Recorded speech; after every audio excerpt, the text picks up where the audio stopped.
Well, hello everyone, and welcome to this week's business building session. I'm Mike O'Neill with Bench Builders, and I'm going to be your host for today's Q&A session. Joining us today as expert panelist is Dr. Melissa Gratias with Progress Not Perfection. Hey, welcome, Melissa.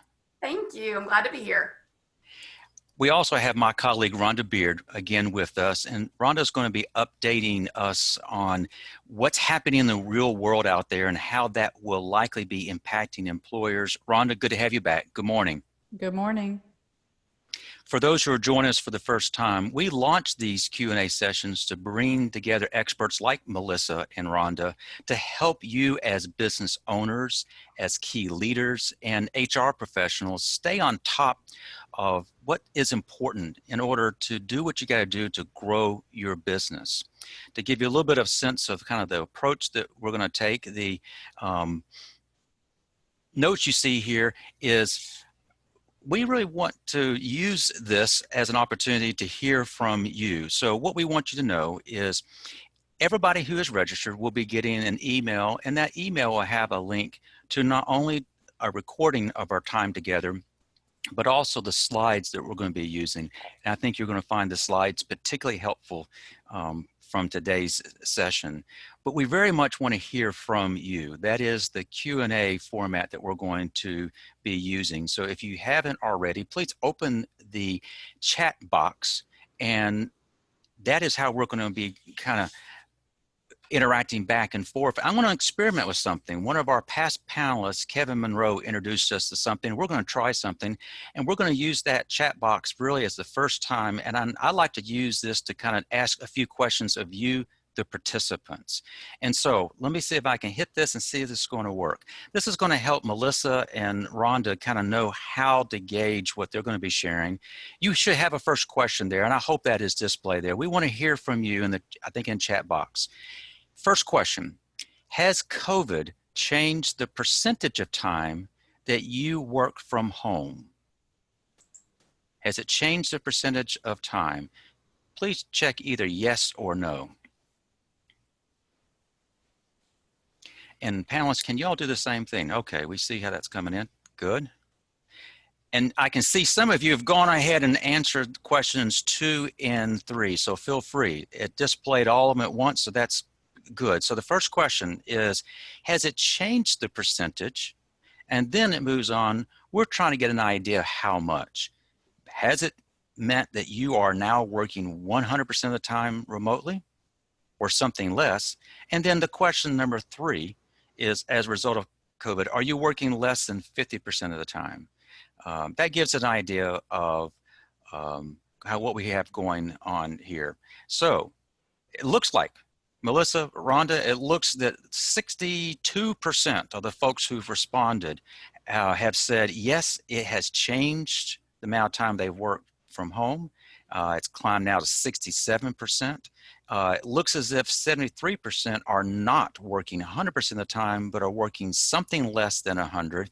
And then if I can scroll down, it looks as if that 73% are working less than 50% of the time. So let me see if I can do the math.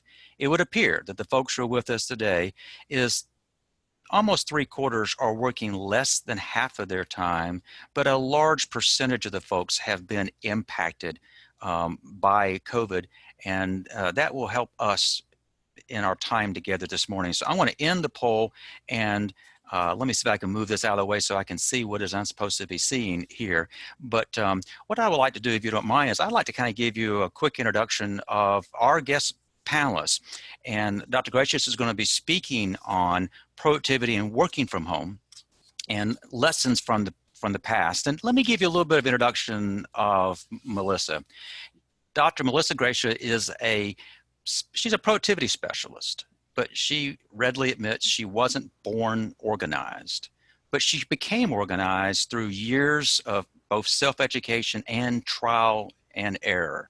That is particularly early in her career. Melissa graduated from Wake Forest University using a weekly calendar like many of us did, but she went on to eventually earn a PhD while working full-time as a corporate executive. Melissa decided that other business people like you on this Q&A sessions shouldn't have to struggle with productivity like she did. And so in 2007, she opened her consulting firm. Since then, she's been very, very busy. She's written 6 books on productivity, an illustrated children's storybook on life balance. I hope we get a chance to talk about that a little bit. And she has coached and trained literally thousands of professionals to be more effective while at work. Dr. Gratias is an international speaker. She's a blogger.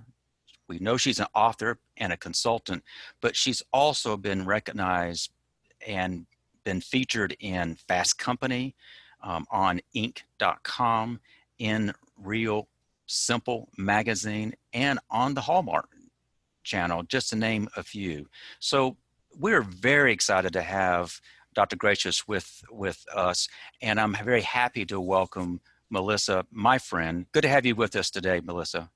Thank you so much, Mike. I'm really glad to be here. And it's such an honor to be speaking to all of you today. I am talking about a topic about which I am very passionate. And working from home is something that, if there is a silver lining on this COVID cloud, it will be that in 6 months, we will have accomplished what it may have taken a generation to accomplish in terms of a cultural and attitudinal change toward working from home.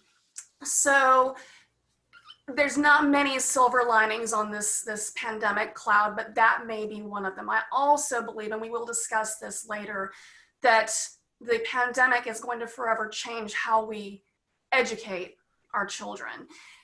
But today, what I want to talk to you about is the past research on the working from home phenomenon. Working from home is nothing new, and it has been viewed over the years as something to be approached with caution, as something for people who only have children or sick parents. But as our workforce is changing and more millennials are entering our workforce in serious numbers and being promoted, we need to reevaluate our attitudes toward working from home, both as individuals and as employers. So I'll give you a couple of stories to start off.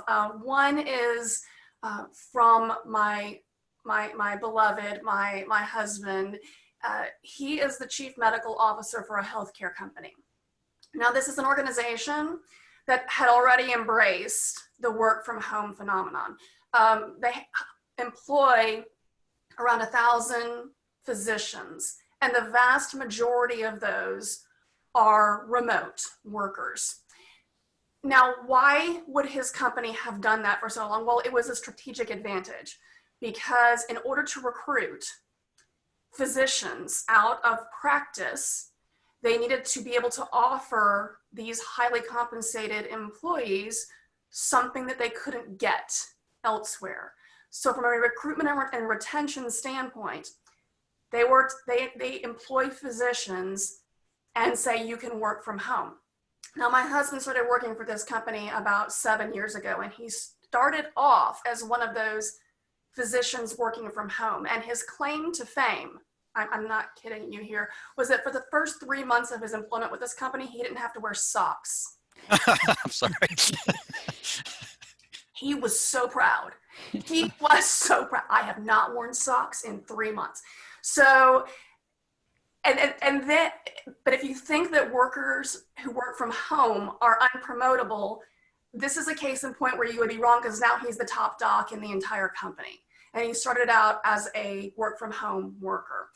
So this is a company that had already embraced the concept. And when COVID-19 hit earlier this year, I was so proud to watch my husband lead his organization going to, within the first 2 weeks of the quarantine, they had 96% of their workforce working from home.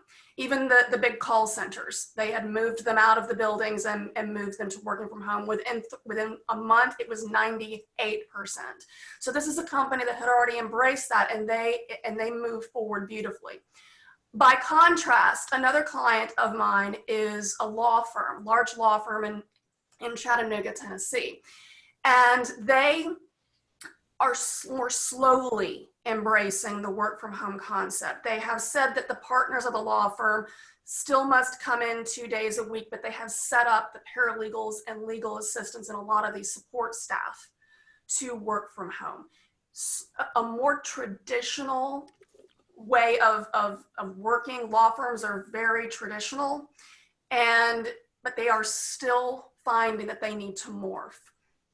So working from home has really hit some big numbers. And I'm going to give you a lot of research today.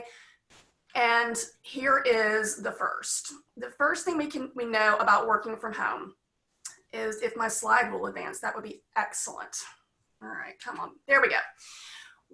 This is a study from Komori and Lister called the Global Work from Home Experience Survey. And they completed it this year. It is self-report measures from a large sample, but the frequency that they have found of working from home pre-COVID and during, so this is our during right now, people who answered on a regular basis. Pre-COVID, it was 31%, now it's 88%. That almost trails with the poll that you just took, Mike. It does. And also, people who said they were working from home 5 days a week, it went from 9% to, look at this, 77%. So again, things that we would have never thought happened. It would have taken a generation, again, for these kind of percentage jumps we have accomplished in less than a year. And so we can expect as employers and as people that this is not, we're not going to go back to baseline. We're not going to revert to these pre-COVID numbers. These pre-COVID numbers are gone. They will not recur. It's not like everything's going to go back to, quote, normal. I think on your website, Mike, you call it America 2.0. I mean, that's fair enough. It's going to be Workforce America 2.0 here. And we're not going to go back to these pre-COVID numbers. So why were people initially concerned about this? Pre-COVID, these are just some concerns that my clients had expressed to me over the years. I've been a productivity coach since 2007. So I've seen a lot of changes in my client companies and my clients themselves. And I coach managers and executives as well as business owners. And a lot of them had the following concerns about working from home.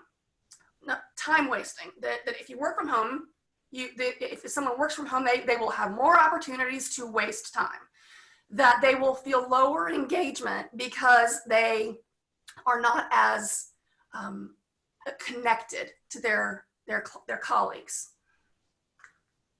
Additionally, there are concerns over overall lower productivity, fewer coaching and development opportunities, the expense, the flat out expense. And going back to the story about my husband, he said, I remember hearing him on the phone one day, he was talking to IT, he goes, "Do you have a stockpile of webcams? Because if you don't, I need you to buy some.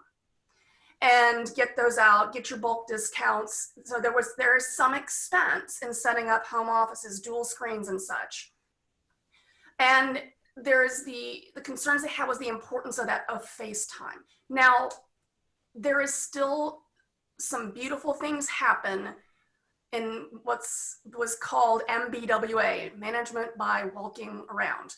Some good things have happened over the years with MBWA and some collaboration and communication.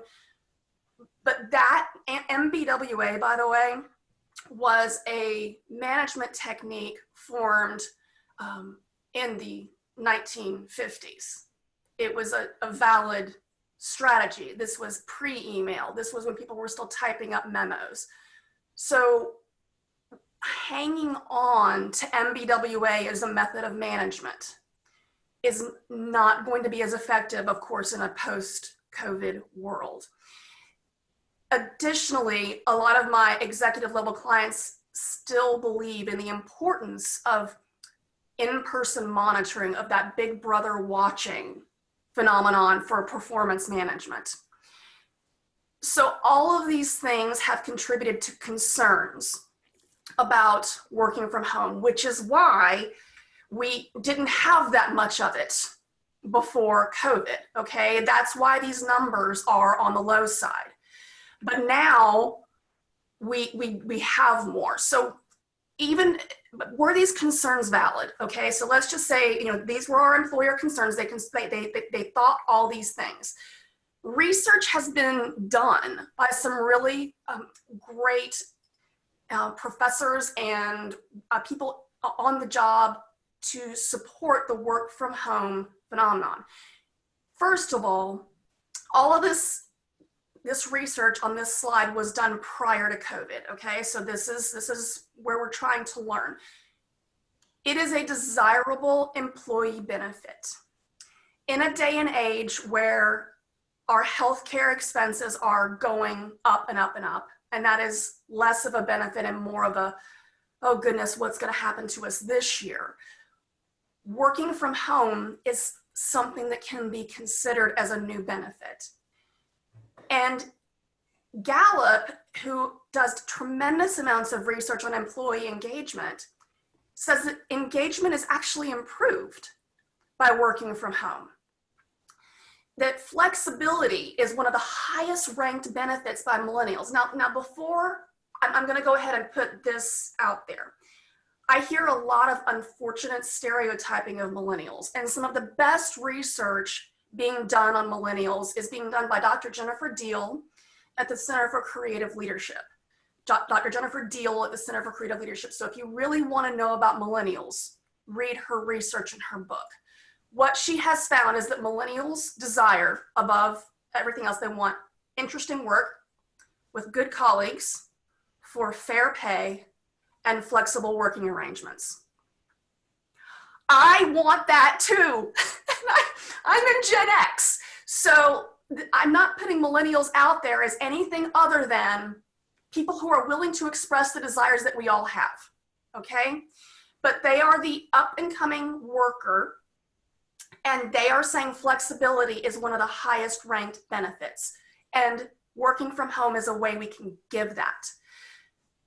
Working from home overall saves money. Now, in a really seminal study by Bloom and Liang, they did a study of a call center, which people think call centers must be in these huge rooms where you can hear everyone talking behind them. You know a call center employee has called you as soon as you pick up the phone. But my husband's company and this Chinese company that Bloom and Liang studied found that in just 9 months, they saved over $1,900 per employee on just furniture and space. Just furniture and space, not to mention the improvements in engagement. It's a fascinating study to read. Because also they found that their performance of these call centers went up. They completed 13% more calls. It improves productivity. In my husband's company, he has found, because they measure performance like nobody's business, they have everything automated. I asked him and he said, productivity has been level pre to during COVID. Now that is considering that we are all completely stressed out, worried about the world and ourselves and our families, that we have children entering our offices, not unlike that BBC spot that we saw a few years ago where that poor man was doing the interview and his 3-year-old came dancing in the room.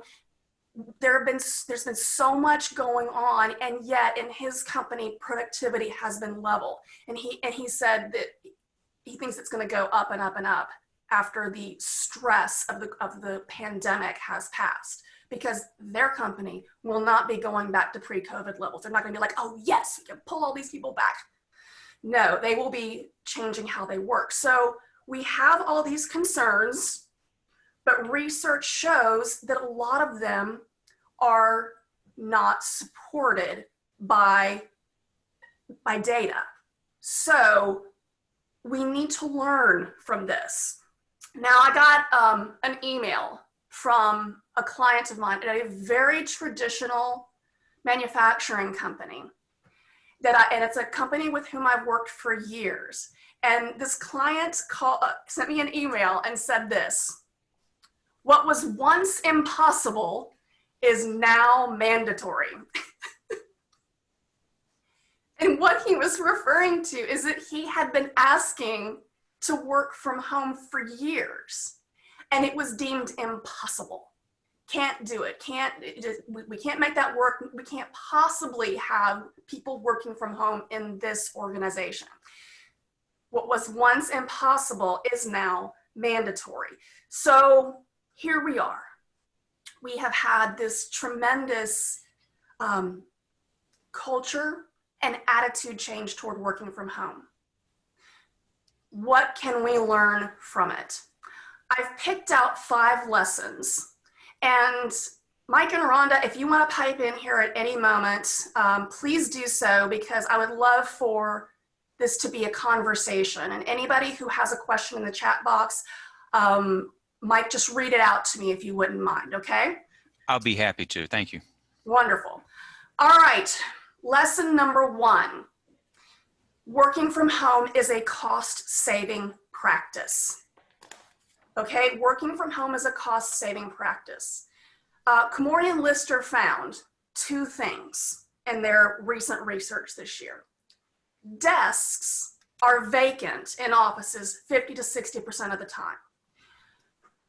When I was working for companies about 7 years ago, I went through this, and I don't know if there's consultants out there, but you go through these phases of these particular types of jobs.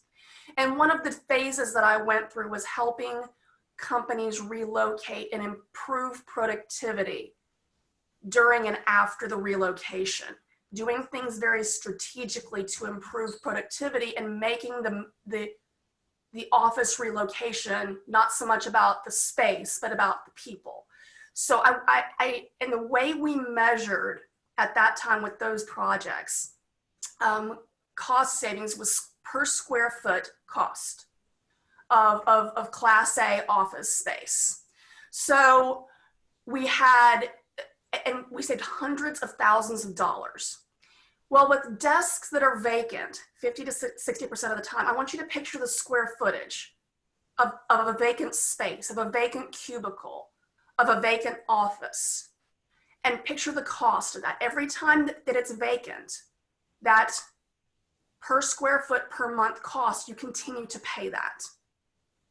So it's a cost, and working from home can be a cost-saving practice. What Komori and Lister found is that if you have people work from home and redeploy office space, okay, and by the way, you'll see later on, most people are willing to lose their dedicated desk in order to attain the benefit of working from home, okay? So just keep that in mind. If you're able to redeploy their space, then you can save $45,000 to $90,000 per year per 100 people, all right? Those are their cost estimates based on average cost per office space. I will tell you that, and again, I've been productivity coaching since 2007. The open concept or open workspace has been while it improves communication, it also makes interruptions pervasive.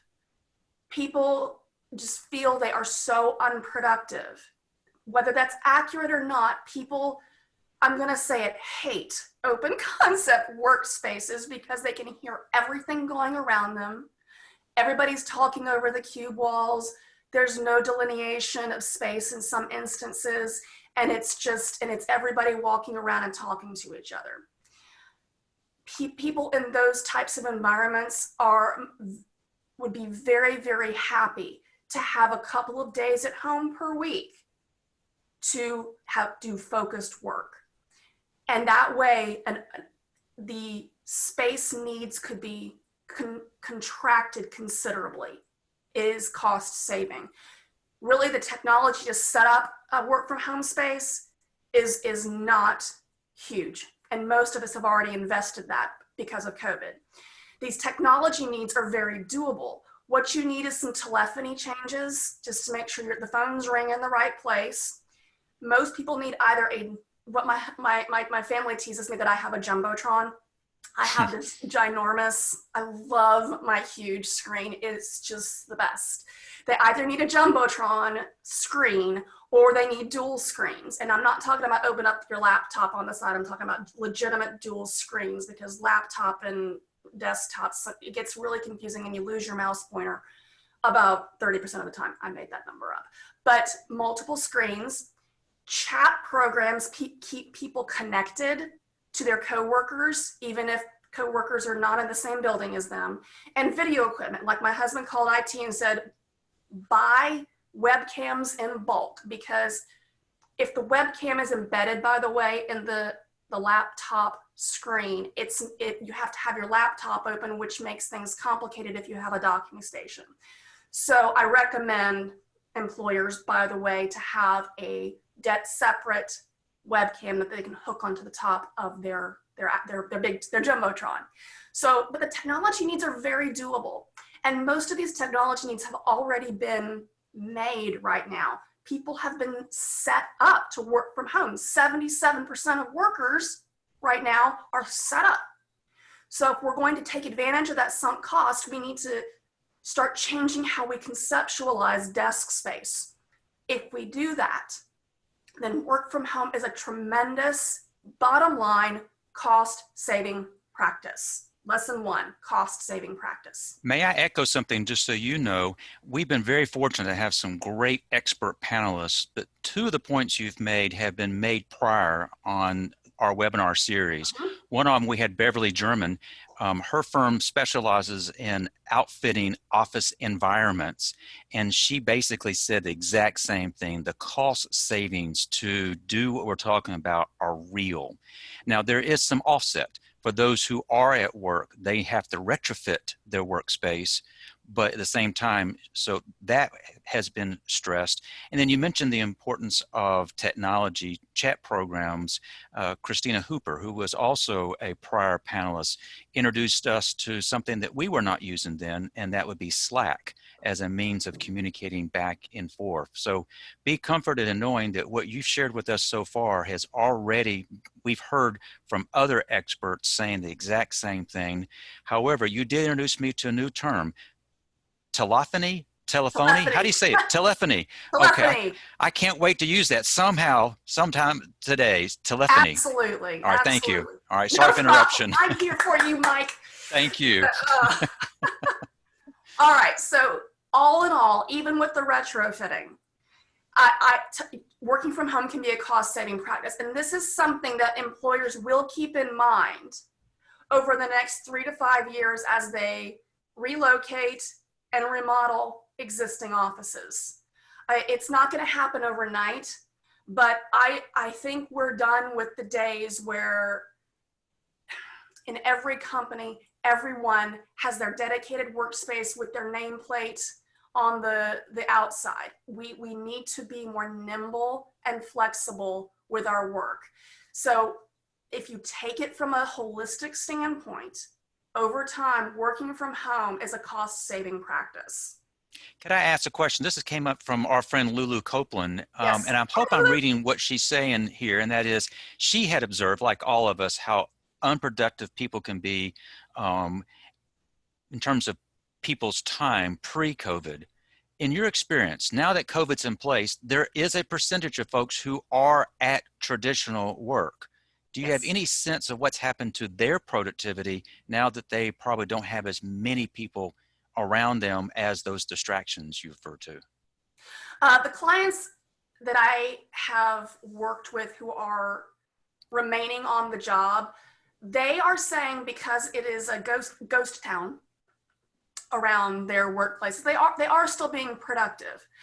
I think that we can still take advantage of that post-COVID by having our workplaces not such hustling, bustling places of constant noise and distraction. And I believe, Lulu, that, and as you know, you work for an academic institution, we're going to be seeing more and more research come out about this. This is going to be the topic of organizational research for the next 10 years. I think with our world and how COVID changed us, I think it will be interesting to measure productivity levels pre, during, and post, and then factor that in by working from home versus working in the office. I don't have a tremendous sense, and the research is right now focused on the work from home phenomenon, but the anecdotal evidence that I have that people who are in the office still say it's just really nice to be alone. So there you go with that. So Thank you. Sure. Lesson number 2. And I'm a productivity specialist. Productivity is very important to me. Not that it's productivity at the expense of all else, but I believe if we are more productive at work, we can live the kind of life that we desire. And so but for employers, it is important to measure productivity. So the evidence is showing that, limited that it is right now, because we are still in the middle of this, that work from home productivity levels are good. I'll skip to the last bullet and go up from there. In America, 85% of workers are fully productive working from home. Now, this is a self-report measure. So this is a self-report. Are you fully productive working from home? So 85% of people who are working from home perceive they are fully productive. Now that's, you might say, oh, totally biased, they may be lying, but this is thousands of employees, this is across lots of countries. I just took the results from America. And when people feel more engaged, that's called flow with a capital F, F-L-O-W. And it's a concept that was introduced by the researcher, wait for it, this is another word you can use today, Mihai Csikszentmihalyi is the researcher. There you go. That's just for you, Mike. But Dr. Csikszentmihalyi introduced the concept of flow, which is fully focused work, which is when you are in the groove, you're producing good things, you feel like you're doing your best work. In order for flow to occur, we must have the resources we need in front of us. We must be have set aside time to do the task, and we must be without distraction. So I look at this 85% number as people saying they are achieving flow with a capital F. And flow normally, the pre-COVID research on this is that only a third of the workforce had reported experiencing flow ever in their work. And now we have 85% of people saying they're fully productive. I think this is important. I think that working from home, when properly implemented and when properly equipped, can promote this great feeling of flow, which is not only great for the employer because of the productivity levels, but is phenomenal for the worker themselves. It leads to the highest levels of engagement and job satisfaction and feeling like you're doing good work. Flow is desirable. It's something that I've blogged about on my blog often because it's such an important concept. So 85% of workers are saying they're fully productive, and I'm taking that as a proxy measure of flow. Going up from there, the observer effect, it was originally called the Hawthorne effect. And the Hawthorne effect was a phenomenon observed in the early 1900s in research done in manufacturing organizations with women on the line, and they were lowering and raising the levels of light to see if that impacted workers' productivity. And the study has been debunked, which is part of the point of all this.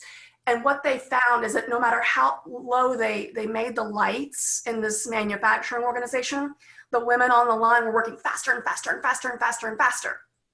to where they could barely see what they were doing. They were still working faster. And at the time, the researchers attributed it to the observer effect, to being watched.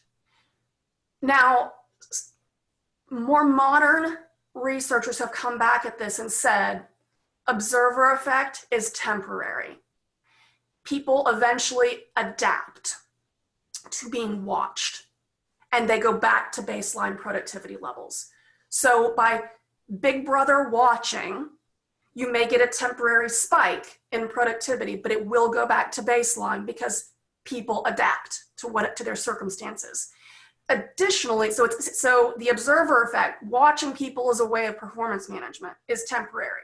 The second thing is it's untenable. What are we going to do? Pay all of our executives to go around and look at people?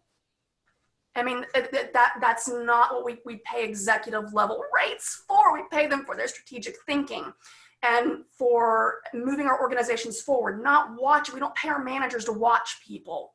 We pay them to manage performance. So the observer effect is not an effective way. So long and the short of it is, going back up to the first bullet, measure productivity as you normally would. And if you don't, have ways of measuring productivity. That's not a work from home problem.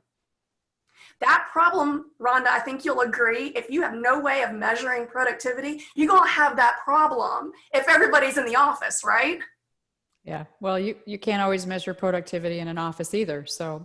Yes, I mean, so what if you can't measure productivity or output or turnaround times or manage performance in the office, you're not going to be able to manage it at home when they're working from home. I mean, this is a context irrelevant phenomenon. You do need to measure productivity and manage performance. So working from home is not going to necessarily be the cause of productivity dips. Initially it may, because it's novel and new, and right now especially, things are weird. I mean, things are just plain weird. And productivity, and I think my husband's company, measuring productivity like they do, they're like, this is great that it's level, we're so happy. And they think it's going to go up after post-COVID. So lesson number 2 from the past is that productivity levels for workers from home are still good. We need to let go of the bias that if they're not under my purview, if I can't observe them, then I can't manage their performance. If I can't observe them, they'll goof off, for example. That's a very outdated management concept anyway. So lesson number 2, work from home productivity levels are good, if not better than in the office a lot of times. Lesson number 3, contrary to what we may believe, working from home has fewer time wasters. So Komori and Lister measured the external interruptions, the gotta minutes, the phone calls, the emergency meetings, that type of thing. In the office, 78 minutes per day were spent on these external interruptions. Now they don't go away when working from home, but they go down considerably to 43 minutes per day. I've seen this anecdotally with my clients as well. Meetings don't necessarily need to last the full hour. You know, it's almost as if when we get up out of our offices and walk across the building and plant ourselves in a conference room and all these people gather together, that we feel we need to make it worth it. Make it worth the walk by extending the meeting to the absolute limits and even beyond. Whereas in a Zoom meeting, it's not, we don't feel that we have wasted the walk. It's, we don't have to make it worth it, and people are willing to sign off before time ends. That is what I have seen from my clients. And once we get used to the technology and the big joke of seeing everybody like in the Brady Bunch boxes, then it becomes a rich conversation that can be had in a more efficient fashion. Now, in 2013, Salary.com did a study of wasting time at work, which I think is really interesting for them to measure and report to their clients. And as you can see, there's lots of reasons why employees waste time at work. And when I say wasting time at work, I'm talking about surfing the web for news, getting on social media, and even playing computer games while at work, or getting sucked into a YouTube, portal. But of the people who were doing this, of the people who had said, yes, I have wasted time at work, it was because of these types of reasons: being not challenged, almost trying to compensate for working long hours by taking back some time. They felt there was no incentive to work harder, which is a performance management issue. They are unsatisfied with their work. They're just plain bored with what they have to do, and low wages. Some people even said low wages. Again, these are things that will happen whether you are all together in an office, and this was done in 2013. So this is, when work from home was still a twinkle in our eyes. So this happens on the job. So I don't think we can blame or point to work from home as a culprit of time wasting at work. And what we actually find is that, contrary to thinking work from home is more of a time waster, research is showing this year that working from home actually leads to people working more hours than they did in the past. First of all, there's the commute savings.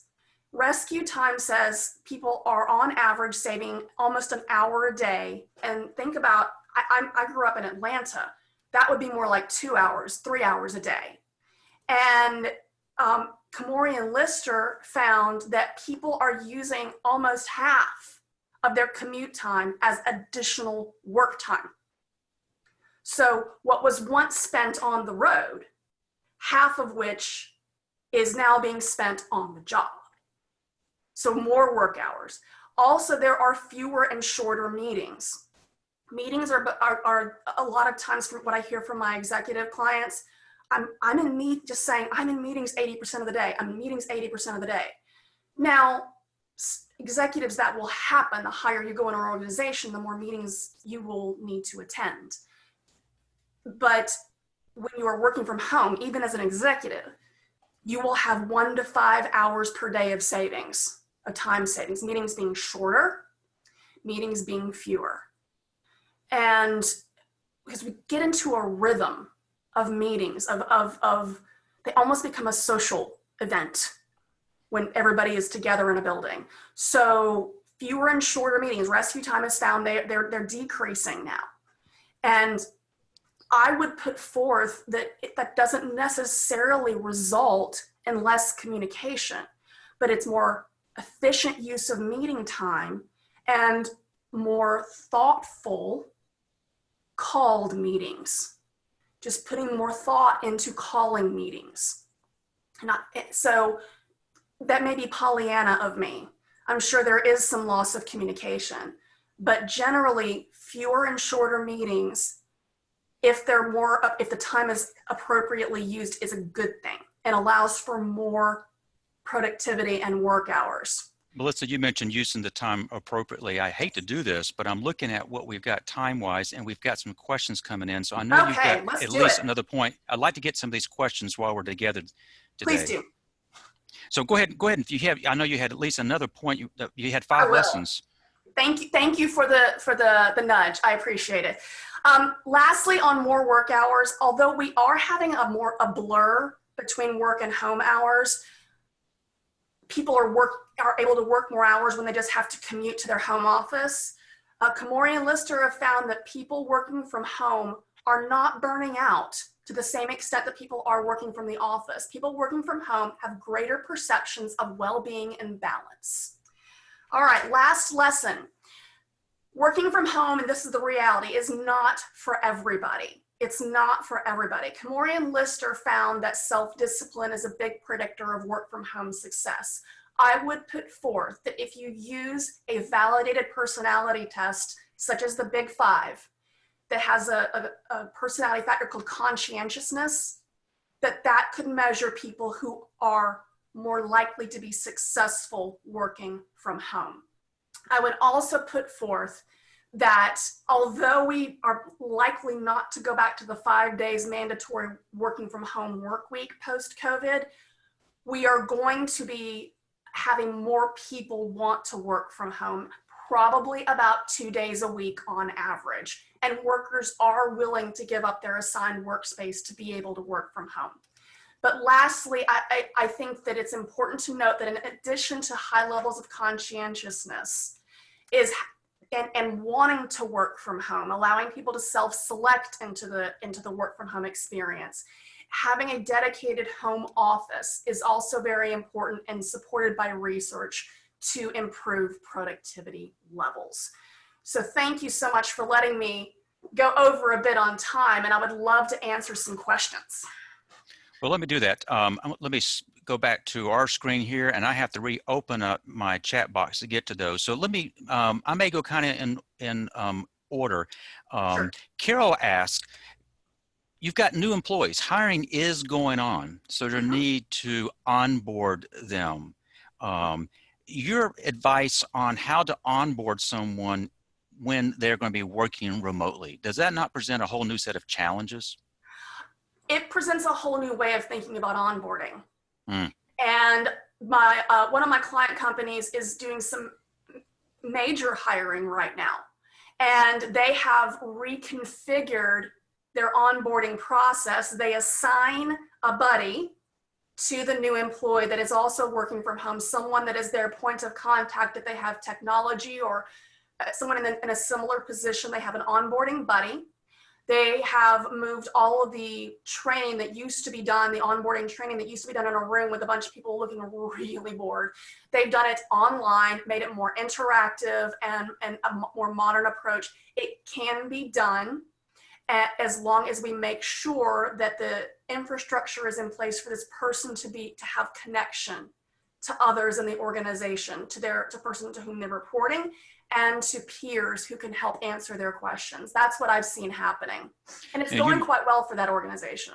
You mentioned connection. Brian Rutberg asked, he is acknowledging, like me, that he's prone to distraction.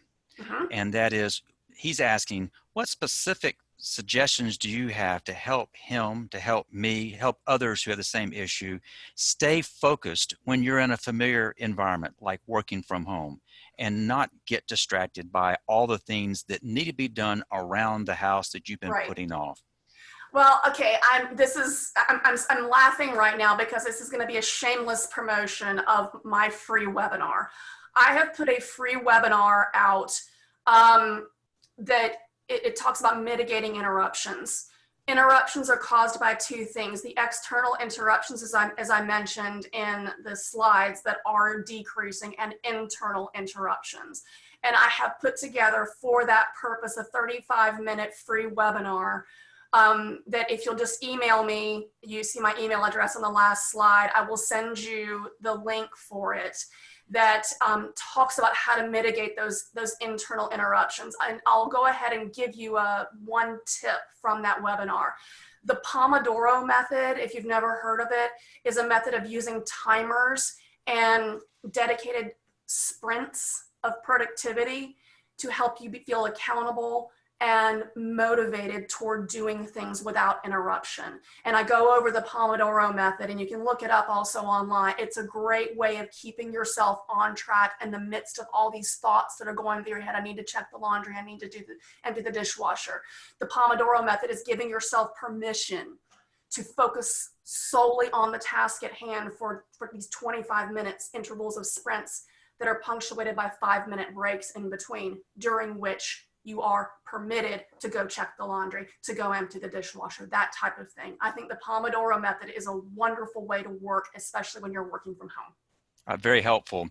You've got a fellow Hokie who's asked the question. Joe is kind of concerned about, how do you maintain a culture building environment? Matter of fact, I got some more questions, so it moved on here. He writes, what advice do you have for continuous improvement, which is always a challenge in organizations, and the sustainment of company culture while you're transitioning to work from home. And that is, how do you really infuse culture when people are not together physically? That, I think, is a misconception. And that is part of one of the things that has held us back for years from the work from home phenomenon. Culture is transmitted remotely. Is it transmitted as strongly? Maybe, maybe not. But the one word answer to this is video. That it is so critical for us to have video conferencing, video meetings, and not just audio.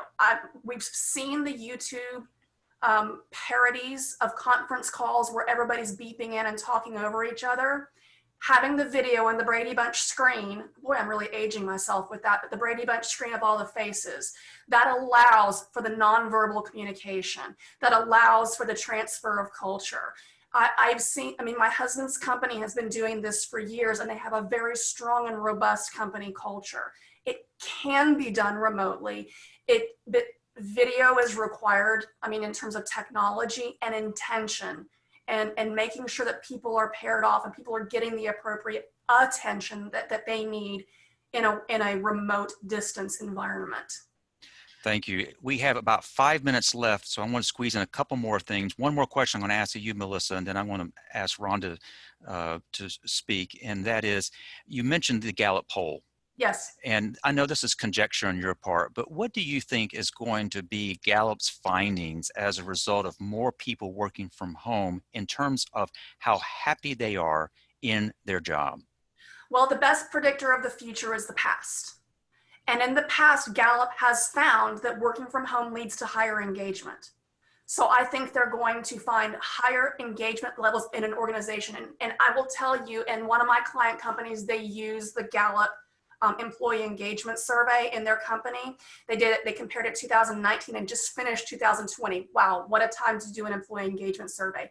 Engagement is significantly improved. In the midst of all this crazy, they have found that engagement that's just one organization, but engagement has improved as a result of all this work from home, I think.